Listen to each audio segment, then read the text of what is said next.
नमस्कार. जय श्रीकृष्ण. श्रीकृष्ण चैतन्य प्रभु नित्यानंद श्री अद्वैत गदाधर श्रीवासदि गौर भक्त वृंदा. Rejuvenating text 13 and text 14 of chapter 1, the activities of Maharaj Priyavrat of 5th canto, the creative impetus of Srimad Bhagavatam. Text 13. भवाय नाशाय च कर्म कर्तुम शोकाय मोहाय सदा भयाय सुखाय दुःखाय च देहयोग म व्यक्तदिष्टम जनतांग धत्ते. My dear Priyavrat, by the order of the Supreme Personality of Godhead, all living entities accept certain types of bodies for birth and death, activity, lamentation, illusion, fear of future dangers, and happiness and distress. Every living entity who has come to this material world has come here for material enjoyment, but according to his own karma activities, he must accept a certain type of body given to him by material nature under the order of the Supreme Personality of Godhead. As stated in Bhagavad Gita 3.27, Prakruteha kriyamanani gunaiha karmani sarvashah. Everything is being done by Prakriti material nature under the direction of the Supreme Lord. Modern scientists do not know why there are varieties of bodies in 84 lakh forms. The fact is that all these bodies are ordained for the living entities by the Supreme Personality of Godhead according to the living entities' desire. He gives the living entities freedom to act as they like, but on the other hand, they must accept a certain body according to the reactions of their activities. Thus, there are different types of bodies. Some living entities have short durations of life, whereas others live for fantastic durations. Every one of them, however, from Brahma down to the ant, acts according to the direction of the Supreme Personality of Godhead, who is sitting in everyone's heart. As confirmed in Bhagavad Gita 15.15, Sarvasya chaham hrudi sannivisto matatah smritir jnanam apohanam cha. I am seated in everyone's heart, and from me come remembrance, knowledge, and forgetfulness. It is not a fact, however, that the Supreme Personality of Godhead gives direction to certain living entities in one way and other living entities in another way. The truth is that every living entity has a certain desire and the Supreme Lord gives him a chance to fulfill it. The best course, therefore, is to surrender unto the Supreme Personality of Godhead and act according to his desire. One who does so is liberated. Text 14. यदा वाची तन्त्याम गुणकर्म दाम्भीह सुदुस्त rare वत्सवयम सुयोजिताः सर्वे वहामो बलिमीश्वराय प्रोता न सीव द्विपदे चतुष्पदः. My dear boy, all of us are bound to the Vedic injunctions, to the divisions of Varnashrama according to our qualities and work. These divisions are difficult to avoid because they are scientifically arranged. We must therefore carry out our duties of Varnashrama dharma like bulls bound to move according to the direction of a driver pulling on ropes knotted to their noses. In this verse, the word tanyam, gunakarma, dambhiha are very important. We each get a body according to our association with the gunas, the qualities or modes of material nature, and thus act accordingly. As stated in Bhagavad Gita, the four divisions of the social system, namely Brahman, Kshatriya, Vaishya, and Shudra, are arranged according to Guna and Karma, their qualities and work.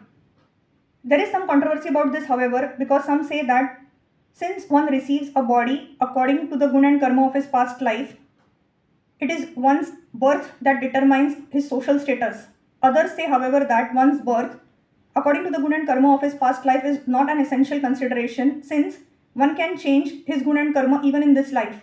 Thus they say that the four divisions of the social order, namely Brahman, Kshatriya, Vaishya, and Shudra, should be according to the guna and karma of this life. This version is confirmed in Srimad Bhagavatam by Narad Muni. While instructing Maharaj Yudhishthir about the symptoms of gun and karma, Narad Muni said that these symptoms must govern the divisions of society. In other words, if a person born in the family of a Brahman has the symptoms of a Shudra, he should be designated as a Shudra. Similarly, if a Shudra has Brahminical qualities, he should be designated a Brahman.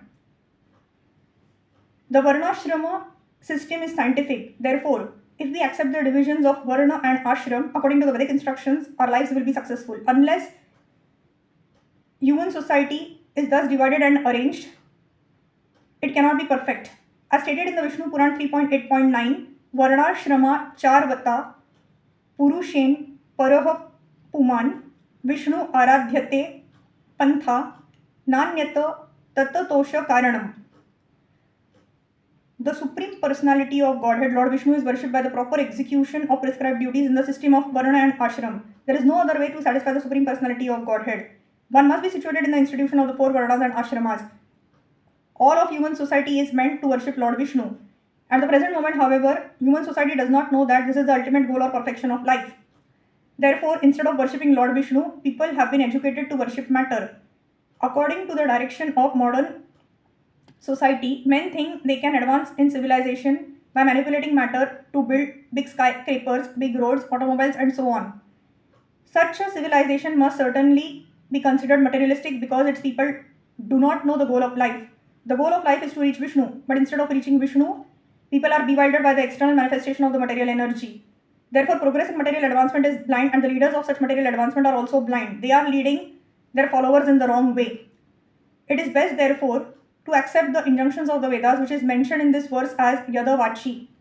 In accordance with those injunctions, one must find out whether he is a Brahman, Kshatriya, Vaishya, or Shudra, and should thus be educated accordingly. That will make one's life successful. Otherwise, all of human society will be confused. If human society is scientifically divided into the Varna and Ashram system, if the Vedic injunctions are followed, one's life, regardless of his position, will be successful. It is not that Brahmanas will be elevated to transcendental platform, but not the Shudras.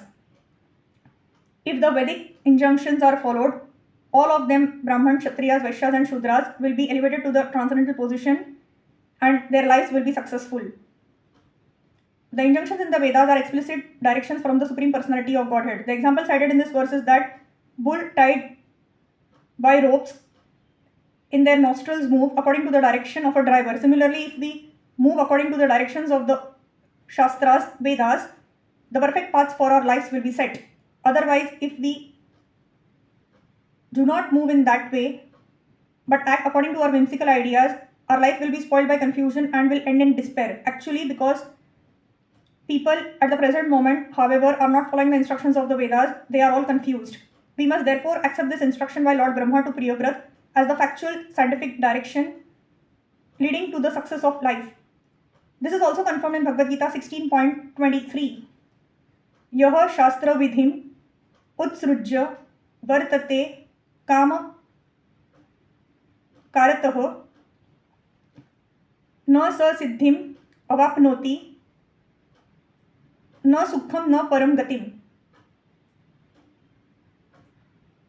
If we do not live in accordance with the injunctions of the Shastras, the Vedas, we will never achieve success in our life, to say nothing of happiness or elevation to higher statuses of living. Hare Krishna, Krishna Krishna, Hare Hare, Hare Ram, Ram Ram, Hare Hare.